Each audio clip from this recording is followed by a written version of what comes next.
પોરબંદરના માધવપુરના દરિયા કિનારે ભારતીય સેનાનું શક્તિ પ્રદર્શન યોજાયું। ભારતીય સેનાની ત્રણેય પાંખનું શક્તિ પ્રદર્શન યોજાયું। સેનાની ત્રણેય પાંખનું ત્રિશુલ ઓપરેશન 2025નું આયોજન કરાયું હતું। ઇન્ડિયન નેવી, ઇન્ડિયન એરફોર્સ અને ઇન્ડિયન આર્મીનું પ્રદર્શન યોજાયું।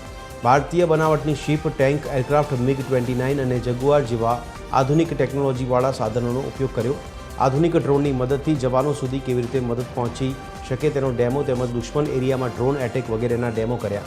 युद्धाभ्यासમાં आत्मनिर्भर भारत अंतर्गतना शस्त्रों उपयोग करवामां आव्यो हतो।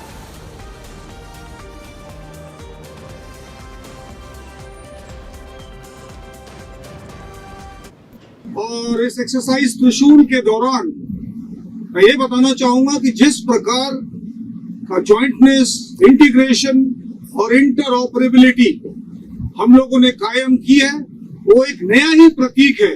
इतना प्रभावशाली रहा है, एक हमने नया स्तर कायम किया है, जिसके लिए मैं अपने ही ट्रुप्स नहीं परंतु western naval command, south western air command के जो हमारे मिले जुले दस्तों ने मिलकर इस त्रिशूल को अंजाम दिया है, उसके लिए उनकी सराहना करना चाहता हूँ। आज माधवपुर बीच खाते इंडियन नेवी, आर्मी और एरफोर्स ની ત્રણે એક્સરસાઇઝ જોઈ અમે ઘણી કે ફ્યુચરમાં આવું કંઈક થઈ શકે યુદ્ધ જેવી પરિસ્થિતિ, તો તેના માટે તૈયાર રહેવું અને એનસીસી છે જેવા માટે કે તમને ફ્યુચરની તકલીફો વિશે અને આપત્તિઓ વિશે ઘણું સ્ટ્રોંગ બનાવે અને તમારે એના સામે કેવી રીતના લડવું એના વિશેની તમને બધી માહિતી આપે। દુશ્મન દેશને જવાબ આપવા માટે ભારતીય સેના તૈયાર છે, ગમે તેવી પરિસ્થિતિને પહોંચી વળવા માટે તૈયાર છે। ત્યારે આજે પોરબંદરના જે માધુપુરના દરિયા કિનારે નેવી, આર્મી અને એરફોર્સ દ્વારા છે કવાયત, યુદ્ધ કવાયત હાથ ધરવામાં આવી હતી।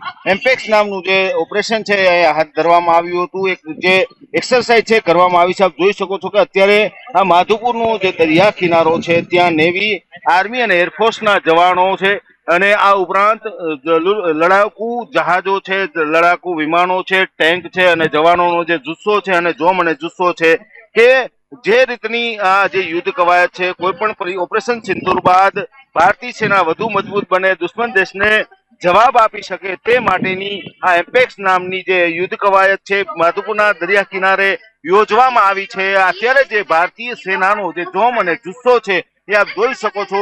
સેનાના વડાએ એવું કહ્યું હતું કે ભારતીય સેના છે એ સ્વદેશી શસ્ત્રો સાથે દુશ્મનોને કઈ રીતે જવાબ આપી શકે તે માટેની પણ એક્સરસાઇઝ છે અને દર વખતે આ પ્રકારના એક્સરસાઇઝના અભ્યાસ બાદ તેમાં કઈ રીતે સુધાર થઈ શકે તે અંગેની પણ અહીંયા વિસ્તૃત જે છે એક્સરસાઇઝ કરવામાં આવી હતી, જેને કારણે આજે આ માધુપુરનો જે દરિયા કિનારો છે એ રણભૂમિમાં ફેરવાઈ ગયો તેવા દ્રશ્યો જોવા મળ્યા હતા। અહીં ભારતીય સેનાના ત્રણેય પાંખોના જે ઉચ્ચ અધિકારીઓ છે એ પણ અહીં ઉપસ્થિત રહ્યા હતા અને અહીંયા જે રીતનો યુદ્ધાભ્યાસ કરવામાં આવી રહ્યો છે એ યુદ્ધાભ્યાસ જોતા ભારતની સેના ગમે તેવી પરિસ્થિતિને પહોંચી વળવા સક્ષમ છે। જીતેશ ચૌહાણ, TV 13 પોરબંદર।